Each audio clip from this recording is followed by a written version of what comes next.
థైరాయిడ్కి cauliflower హాని ఎప్పుడు చేస్తుందంటే పచ్చి క్యాలీఫ్లవర్ తిన్నప్పుడు మాత్రం హాని చేస్తుంది. ఓకే. క్యాలీఫ్లవర్ని వండి తిన్నప్పుడు ఈ క్యాలీఫ్లవర్లో ఉండే గ్వాయిట్రిన్స్ అనేవి ఆ వేడికి నశిస్తాయి అన్నమాట. కాబట్టి వేపు తిన్నా, కూర వండుకు తిన్నా, 65 ఫ్రై లాగా చేసుకు తిన్నా దోషం ఉండదు అనమాట.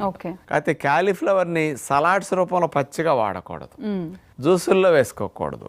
ఇది చేయకుండా ఉంటే చాలా మంచిది. ఓకే. అలా తింటే వీళ్ళకి ఎఫెక్ట్ అవుతుంది. వాళ్ళు మాత్రం ఇట్లా మానేయాలి. ఎవరికి అది మంచిది కాదు క్యాలీఫ్లవర్.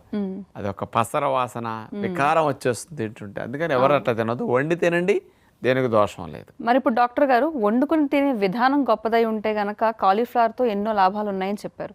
ఏ రకంగా వండుకుంటే నష్టాలు ఉంటాయి చెప్తారా? ఎవరైనా సరే ఫ్రైలు అనేసరికి నూనెలు బాగా పోస్తున్నారు ఈ మధ్య. నూనెను వేసినప్పుడు ఈ క్యాలీఫ్లవర్లో ఉండే మెడిసినల్ ప్రాపర్టీస్ అన్ని దెబ్బతింటాయి.